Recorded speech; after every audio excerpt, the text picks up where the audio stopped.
Chapter 7. On Embracing Sexuality. This is an excellent discussion post. One thing we hear all the time from people is that, go out and immediately get laid, then you won't have any trouble with women. Go get a prostitute so you'll stop being a virgin, then everything is easier. Go out into the action realm and everything else will get better. Your post defies those solutions and shows that instead of just saying, go outside and get experience, then everything will work, that we need to work on our inner realm, and then the outer realm will fix itself. Anti-Dump says, beautiful women will hide their feelings. This is so true. This is also why you can't sit around and look for signs. Anti-Dump really helped me when it came to the beautiful women, especially the beautiful innocent women. Whereas most women would by now be revealing her feelings for me, they do not. I can only know if they are interested by their actions, which is yes to the phone number and yes to the dates. Now, you are on a date with the beautiful, innocent woman. What do? Since women already see me as a sexual being, I don't keno, but just as there is a plane of sexuality with touching, fondling, kissing, etc., this is seen, there is also another plane of sexuality, which is unseen. This unseen plane means things like voice tone, eye contact, a literal connection. Desire is what will get you the beautiful, innocent girl. However, this desire needs to be transmitted along this unseen plane. Let me give you an example. I was rejected by this one girl that I really liked, which originally sent me to this forum. This was 4 years ago. Now I'm going out with her. She is the perfect example of the beautiful, innocent type. What could I do? You just can't go up to her and start grabbing things. How do you create intimacy with the beautiful, innocent type? Through desire. Let her know you want her. But didn't you say you ought to be desireless? Well, when you were a nice guy, how were you showing your desire? Through flowers? Through declarations of love? By talking to her all day? Our romantic machine is broken when that happens, and the only way to fix it is to turn off our desire. Okay, now we aren't doing these stupid, sappy things. Now we have to rebuild the romantic machine, replace it with something like Anti-Dump's machine. Now when your romantic machine gets turned back on, you do not display your desire on the scene channels, through flowers, gifts, chocolate, and poetry, but through the unseen realm, eye contact, voice tone, getting to the point, etc. So when I was at dinner with my beautiful, innocent girl, I started eye contact and never looked away except to eat my food. People think eye contact is simply staring into someone else's eyes. It isn't. Eye contact is displaying your desire into her eyes. I let it all out. All my desire I've had for her, all the frustrations she's caused me, I am on this website because of her, all the work that she put me through. I said not a word of it, but she knew every bit, because she saw it in my eyes. She melted, and melted, and melted. She returned the eye contact. The next step is to see if the conversation is flowing. Is she laughing? Is she lust-drunk? She should be giggling like a little girl, with her eyes caught into yours. Do the D'Angelo test of brushing her hair with your fingers. If she's susceptible to this, kiss her. If she likes that, keep kissing her, then slowly move around her face, kenoing the back of her head, her arms, wherever, and keep the desire up. Do not let it go. In order for the girl to melt, there needs to be a fire. The fire in your eyes, the fire in your lips, the fire in your touch. This is how a woman wants to feel. It is in this moment she feels truly female, for she has been desired and is now being acted on. There is a reason why women have a fantasy of being in a crowded room and a guy locking eye contact with them. Is it eye contact? No, it is his desire at her. She loves being desired. Oh heavens, it makes her feel like a woman. Beautiful, innocent women's role in nature is to be desired and not desiring. So next time you are with that girl, let it all out in your eyes and watch what happens. She may start off all wooden, but in the end, I guarantee it, she'll be cookie dough. Eliminate desire or not. I replied to this a long time ago, and it used to be in the archive. I guess now that since it isn't, the question comes up again. Quote, originally posted by DJ Dreamer. The guy that wrote Embrace Your Sexuality is the same guy that wrote Kill That Desperation. The author is Pook. His excellent rhetoric provides camouflage for his contradiction. It's not possible to be horny and not needy at the same time, unless of course you're a think about sex and have no sex sexual. Some people ask, why does Pook hammer the same points again and again? Just read the above. There is no contradiction. Keep in mind also that the time between those two posts was years. I'm a bit wiser now, but the same principle applies. Look at it like this. Years ago, when I first came to this forum, I was a nice guy. How am I going to get the women? One thing I said back then was kinoing. I said it because it worked. I said, kinoing turns you into a sexual being to her. If you do not kino her, she will see you sexually as a mannequin. Why? Because mannequins do not initiate kino. Years later, I do not kino a chick, certainly not on dates at first. Contradiction! Pook is contradicted. What you're forgetting is that after years, I am no longer that old nice guy. The nice guy comes across to the woman as boring and sexually a zero. Nice guys also seem safe. So when I started kinoing and stuff, I got an instant reaction from her. Why, all of a sudden, I am a sexual being. One difference from those old nice guy days is that I've gained 30+ pounds of muscle mass, dress better, talk better, and I am more confident, etc. I am already a sexual being. If I start kinoing a girl now, I will be seen as coming on too strong and too desperate. This is why I now agree with Anti-Dump in that archived thread. I'm not for or against kino. I also wouldn't recommend nice guys to act like how I am now. So now I disregard talking about kino or how you say things and just talk about sexuality. I'm already a sexual being now. There is no need for me to kino a girl. She will know I'm a sexual being already. I do not need to touch her, but the nice guy needs to embrace his sexuality. He is a sexual dud. You need to look, act, and think like a guy. If I put up a sexuality scale, some guys would be at low sexuality, such as nice guys, while some guys would be at the higher end. I honestly can't say the specifics of how one should act or say to a girl because everyone is different points on this scale. For the nice guy, kinoing goes a long way, but for me now, it is overkill. The desireless is to be not needy. You want her, but do not need her. It is a big difference. Desperate guys need a girl to complete themselves, to make themselves feel happy. I say these guys got it backwards. They ought to complete themselves and make themselves happy, then go for the chicks. Live, laugh, love. Notice the order? Get your life together, make yourself happy, then go for the chicks. Some people complain that it is work. Well, what is the point of having a girlfriend or a fleet of women if you have no direction in life and chronically melancholy? It will defeat the purpose. Women are to enhance your life. Fools think the women will define their life. I think 90% of all the problems on this board is because they mix up the order. On shyness. As a formerly extremely shy person, I can say that shyness is not a form of insecurity. In other avenues than in person, shy people can be extraordinarily confident. It is entirely possible to be confident, but be introverted. It is also possible to be insecure, but be extroverted. No, shyness is thinking that everyone is looking at you. It is a form of junior high school following you. If you get up from your seat, people will look at you. You speak up, people look at you, and so on. This means you will less likely speak, less likely get up, and since every time you do, you think you walk on a stage and everyone will notice you. What shy people need to realize is that you could walk in front of a bus, get run over, and no one would really notice. No one is going to care what you do or who you are. You are not a celebrity. You do not have cameras pointing at you. You are not important. You are nothing. Shyness is also confused with hesitation. Hesitation is usually a result of unfulfilled desires. As humans, we yield to less pain, rather than more pain. Should I approach her? We yield to what we think is the less pain, not approach.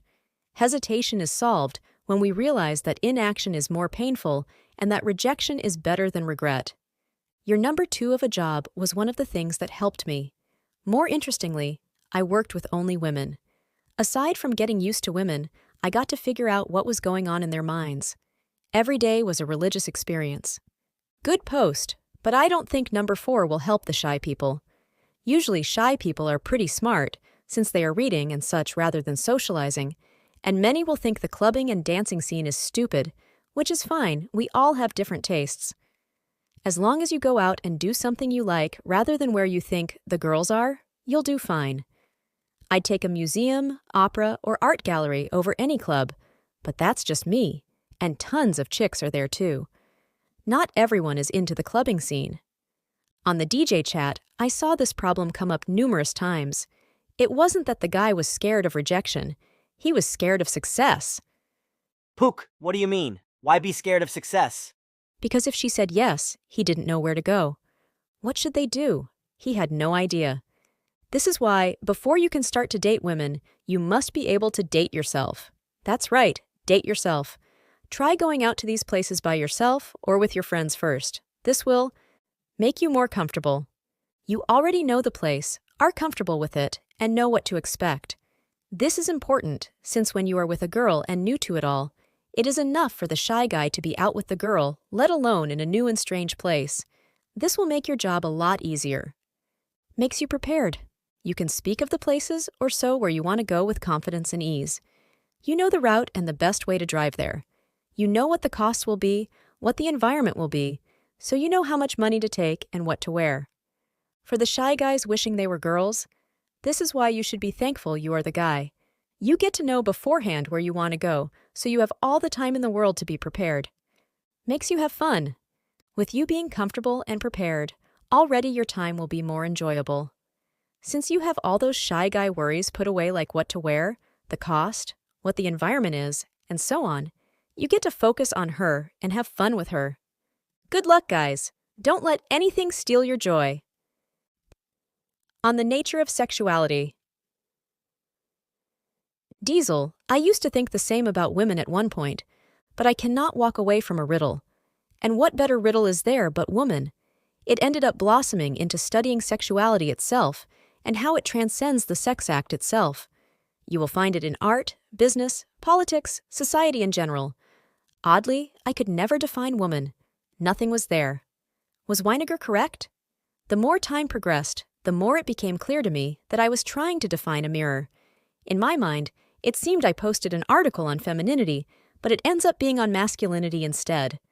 The more I looked into the core of woman, the more I saw the spirit of man. Women seem more like a touchstone who streaks men and see if they are gold or not. How many men had their lives transformed by not obtaining the love of a woman they wanted? And they were transformed not in the sexual way, but into something more. Almost every biography I've seen of world-changing men always contain the fact that they fell in love with a woman and did not get her. Washington, Adams, Dante, he turns Beatrice into heaven in his immortal epic. Beethoven, practically all poets, practically all famous generals, etc. It is as if these guys saw their own wimpish, worthless reflections in the women they sought and changed their ways. I believe it was Kierkegaard who says, "It is true that behind every great man there is a woman, but it is always the woman he did not marry." A theme of Shakespeare is that when his characters condemn, they condemn themselves. If you look for this in real life, it becomes quite fun. It is amazing how many people condemn themselves. A poster on this board who rages relentlessly against AFCs probably still is an AFC at heart. The antisocial hermit who says, "Those people clowning around do not understand life," condemns himself. If you combine these two, you will get reflections of people. The nice guy who sees the woman as angelic and pure, he himself is innocent and angelic. The guy that sees women as Machiavelli creatures is often himself a Machiavelli creature. The guy that sees women as bitches is himself acting like one. The guy who sees woman as a play toy is, himself, merely a play toy. And the guy who sees women as only things to screw is, himself, merely a thing whose purpose is to screw. It's fascinating, to me, to see this everywhere. One thing that seems more clear: man and woman are not two, but one. Perhaps there is more truth than we realize in the ancient phrase of the two as one flesh, rather than the modern view of two atomized individuals in a legal contract. In the end, the joke is probably on us. We're trying post-rationalize what should be natural. This site, including its sister ones, seem more and more ridiculous to me. Guys who think they are men because they get women, which are insanely easy to get anyway, are like Don Quixotes who think they are knights because they caught windmills. Women are emotional, not because they are stupid, but because they play nature's role. Imagine if we men gave birth. Why, in delivery, we would bite our lip, think that we ought to be a man, and not scream, which is a shame since screaming assists in the birth. A man knows that it is right for him to shoulder and conquer pain, not unleash it on others. If man was pregnant, he would kill the child through his own being. The woman screams, talks, blabbers, unleashes her feelings, which is necessary for her to carry the child to and through delivery. It is also noticeable that children gather around the mother. They seem to relate to her better. But when the children turn to adults, they gather around the man, as he shows the example to live by. Quote, Chicks get off on power. Why do you think they go for the jocks and the dudes with the defined pecs and six-packs, and not some flabby, terrible poetry-spouting loser like you? Power, baby. This is absolutely not true. Even when I was scrawny, I still scored chicks with my poetry. But it wasn't my poetry, it was my imagination that reeled them in. Musicians also get laid. Women go for rich guys and strong guys because of self-survival. Wouldn't you marry a woman with millions? Women are more attracted to imagination than to power. They are only attracted to power in a survival way. They may marry the politician, but will sleep with the artist down the road. There was this guy who was really maxed out physically, so much so that he almost got on Baywatch. The girls nicknamed him Heaven. And so enters Pook. This guy saw me with the girls and rushed over to try to peel them away. It was like I was taking away his source of his ego. Talk about pathetic. Women sincerely want the best life they can get and choose the man who best supplies that. The power guys, either of physical strength or income, or even influence, are placed in the self-survival slot. Women look around the room and wonder what income these guys are going to make. But women also want to do more than survive. They want to laugh and make the fatal mistake of romance by trying to make it last forever. The musician, the artist, the good poet, all have a command of imagination and adds to her life in that way. Women think they deserve the best life possible and will seek it through you. Quote, But I can't really feel guilty for wanting to bone a lot of girls. I don't think my views on women reflect badly on me at all. I'm just honest with myself and with the caliber of woman that is out there. If I were to meet a woman that inspired me on all levels, then yeah, I'd probably change my tune. However, I can't say that I am holding my breath for that day, and in the meantime, I sure as hell will not continue to live like a monk while pursuing some Quixote quest for the perfect woman. I take what is presented to me in the course of my life. Hey, Diesel. I'm not saying you or anyone should feel guilty about how you view women. Men and women agree on one thing. They both distrust women. Quote, I have a bit of a romantic notion that one day I will meet a girl that will knock my socks off, but so far that hasn't happened yet. I think after a while, nature says, this will not do. Therefore, I will place internal pressures in you to desire the LTR, to marry, to have kids. In time, the savage bull doth bear the yoke. Quote, However, your point on the imagination. You say that chicks don't get off on the power. Here I will continue to disagree. No, they do get off on power, but they get off on other things than that too. How can that jobless, starving artist be with that hottie? He is dreamy. When I was going to be a lawyer, chicks loved that. They see lawyers as a type of power, when in truth, there are millions of lawyers crawling around who still end up poor. Being a lawyer won't make you wealthy. They don't see that. They see only the image. If they get the impression that I am goalless college-wise, career-wise, that my only sense is to pursue my passion, artistic or otherwise, they get off on that too. It is almost like they imagine in their head, this guy will be adventurous, and they want to be a part of that life. But if you are some boring nice guy who just wants to get some basic job and rot through life, They will turn to you only as a last resort. Women want to be winners in life just as well as we do. When they are married, when they meet other couples, the women will examine each other's husbands. Who got the great catch and who didn't? Who won and who got the loser? Quote, Isn't your premise of the control over the imagination but another manifestation of power? If you can control and capture a girl's imagination, it sounds like just another form of power a man can wield over a woman. About the women wanting the best life they can get and choosing the guy who can best give it to them. This is definitely not true. Women make incredibly stupid choices when choosing whom they marry, for what seem to be an infinite number of reasons that defy explanation, since each situation is unique. This, to me, accounts for the incredibly high divorce rate in this country. Who said women judged men rationally? In her mind, that loser is not a loser. He is a spontaneous, exciting person who adds to her dull life.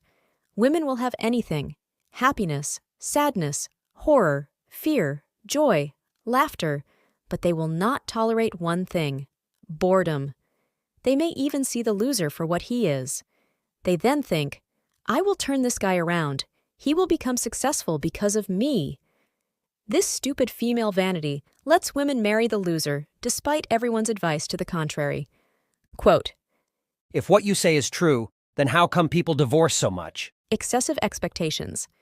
Everyone believes they are super special. Women in the 18 to 26-year bracket have these huge expectations that no man can fulfill. They get married at, say, 22. After a couple of years, they get bored or realize that marriage is not some magical process of transcendence. She sees other women her age out having fun, but she is stuck with responsibilities. Oh, if she could only shrug off the husband and be single again. Unhealthy romance, the pursuit of the lover. Healthy romance, the presence of the lover. It is almost a cult to many of these women, and some men. These excessive expectations contains neither the friendship or civility that makes marriage successful. It fulfills the way a drug fulfills, requiring new infusions to sustain the high. We've raised their romanticism so much that it's taken to be a personal and cultural panacea, a solve for everything. But not one thing solves everything. So they suffer the permanent disappointment of these excessive expectations. 20 years of affection, caring, friendship, the small favors husbands and wives do for each other is seen as boring to these cultists. But in my opinion, it is far more and greater than their stupid expectations. An obituary ought to be written. It'll be its tombstone when we bury this out-of-control romanticism for good. Romanticism, an obituary.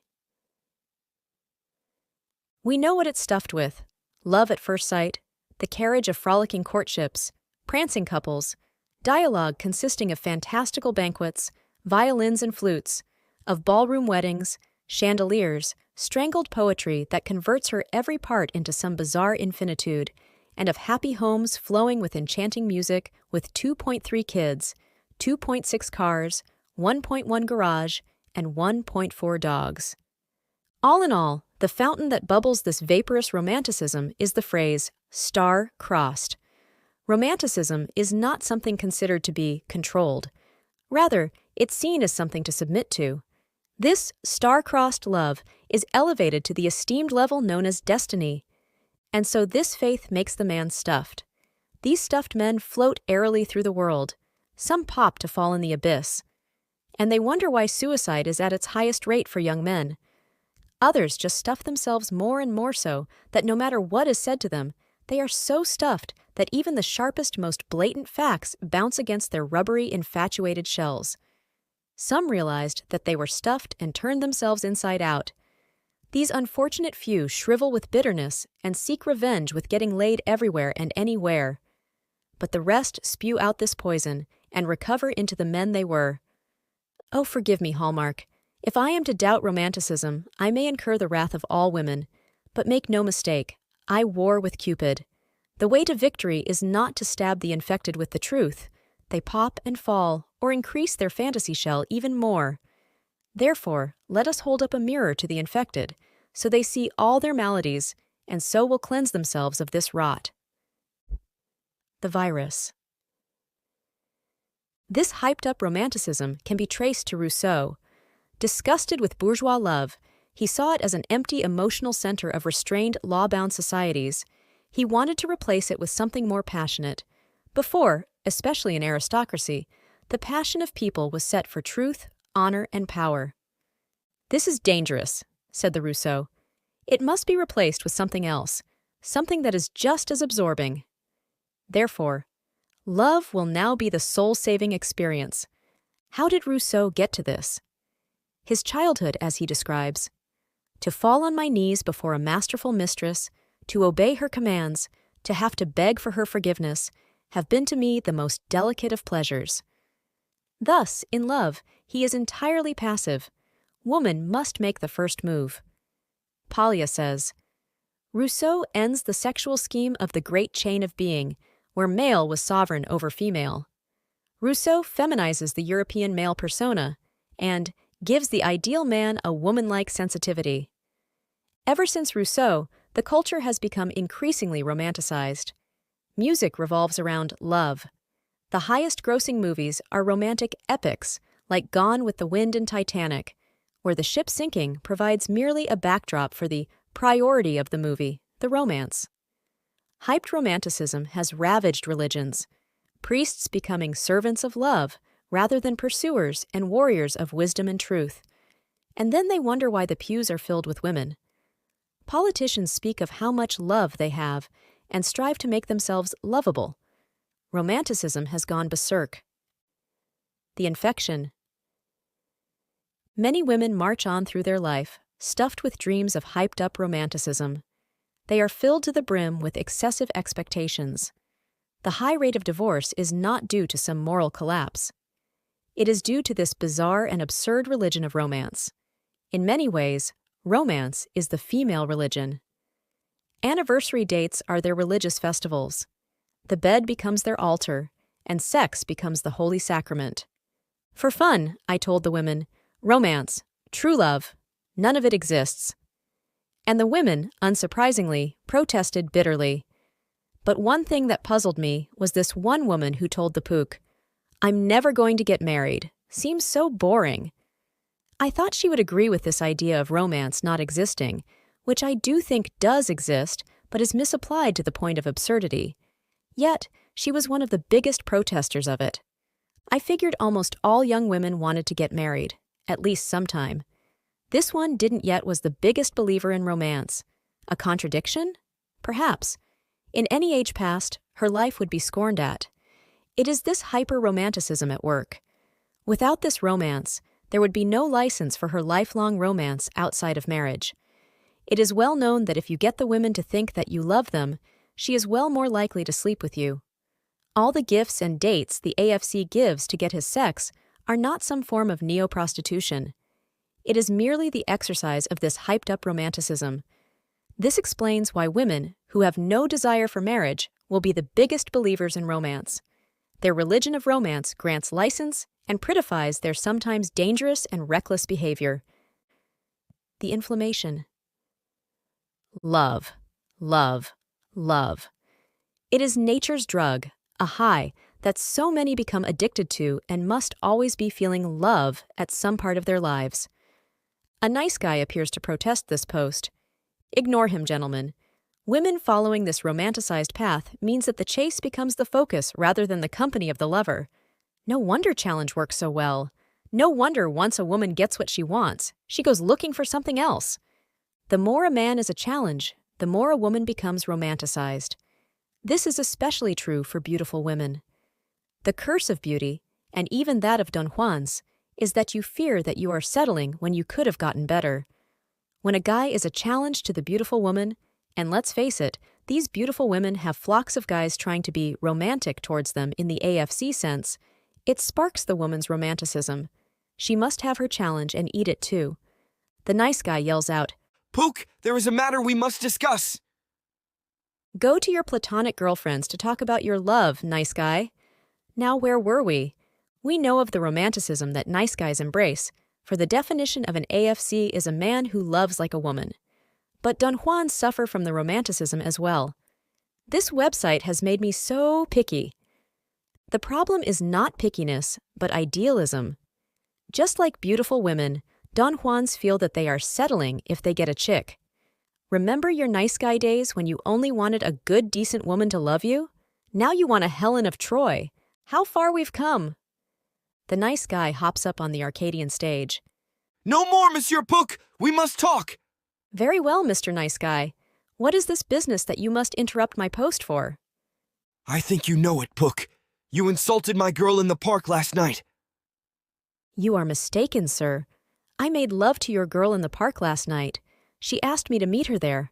I have her note somewhere, but if someone is saying something to the contrary, by God, it is a slander. You damn Pook! You would drag down a woman's reputation to hide your cowardice, but I am calling you out! You're calling me out? Then take lessons from your girl, as she too called me out. You libertine. The nice guy takes out a white glove and slaps Pook. I demand satisfaction. You demand satisfaction, but your girl also demanded satisfaction. I cannot spend my time satisfying the demands of your circle. You blackguard! I assure you, Mr. Nice Guy, that your girl is the epitome of her sex. In fact, her chief renown is for a readiness that keeps her in a state of tropical humidity, as would grow orchids in her drawers in January. Your assault against me is not for my faults, but for your own. You have no morals! That is not true. You are the immoral one, thinking yourself a sexual Pharisee. We are called to be human, not statues. The Cancer.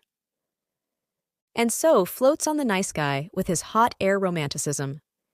When he sees the women going for the guise of testosterone, jerks, and running to the hills to avoid his nonsense, he pops. But what of the Don Juans racing to obtain their ideal woman? After a decade or two, this is the result. Noticing their lost youth, what are these guys to do? And what about the guys who do get their idealism? Many of these guys marry absolutely gorgeous women. But gorgeous women are a standard lay. The idealism doesn't last, and the divorce follows. With love being defined as the pursuit of the lover, rather than the company of the lover, no wonder divorces are widespread.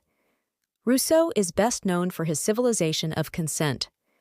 Thus, marriage to people now is not some sacred bond, but a legal article of consent, something to be torn asunder whenever wished.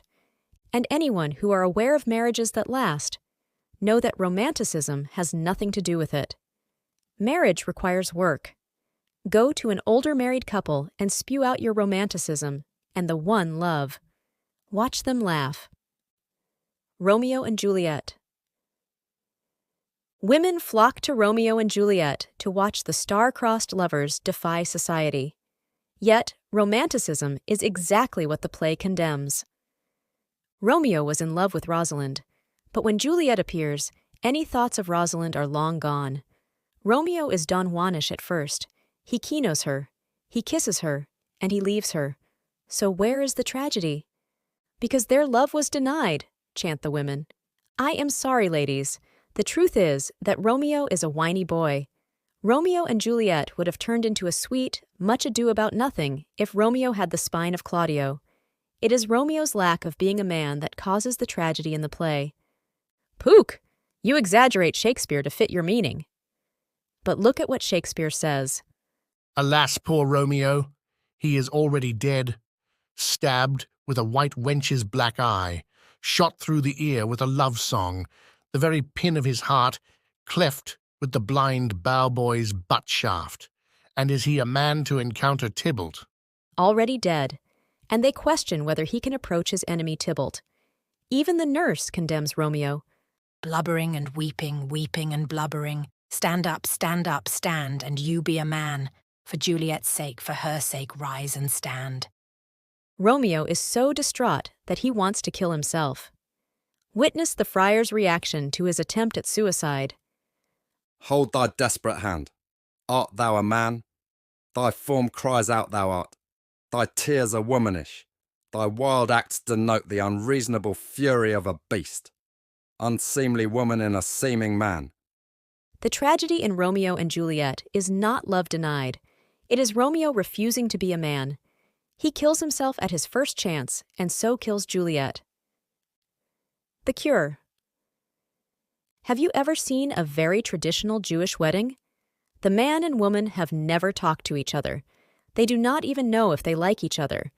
Yet, they marry and stay married for life. Pook, that is because they can't divorce. True, but by conventional romanticism, shouldn't the marriage eventually blow up? Yet, they are happy.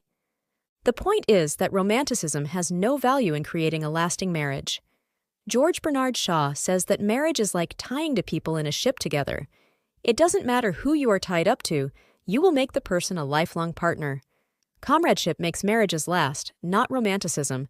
War veterans despise the war they are stuck in. But if asked to leave the battlefield, they will not because of their comrades.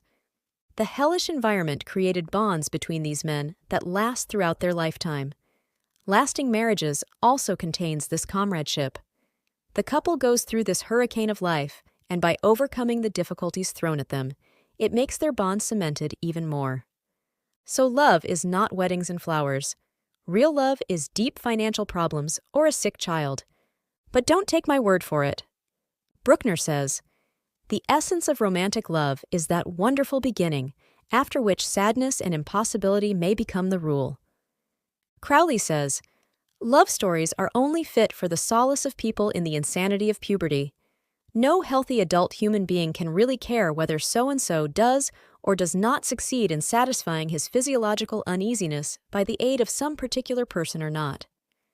Jones says, "Romance, like the rabbit at the dog track, is the elusive, fake, and never-attained reward which, for the benefit and amusement of our masters, keeps us running and thinking in safe circles. Romanticism, farewell. And the oneism, adieu. Give me the love songs of ages past. Give me Don Juan. Give me Madame Venus. Give me elopement by ladder and rope on a moonlight night. Let the neighbors stare and adore, for their lives are measured by propriety and yardsticks. Let the rabbit run its course, for we have stopped running in circles, chasing the rabbit romance on. And by doing so, the circle breaks. We're finally free." The entire series is available on YouTube for free. But if you'd like to own a copy and support my work, you can purchase the 10-hour audio and PDF on Gumroad. The link is in the description.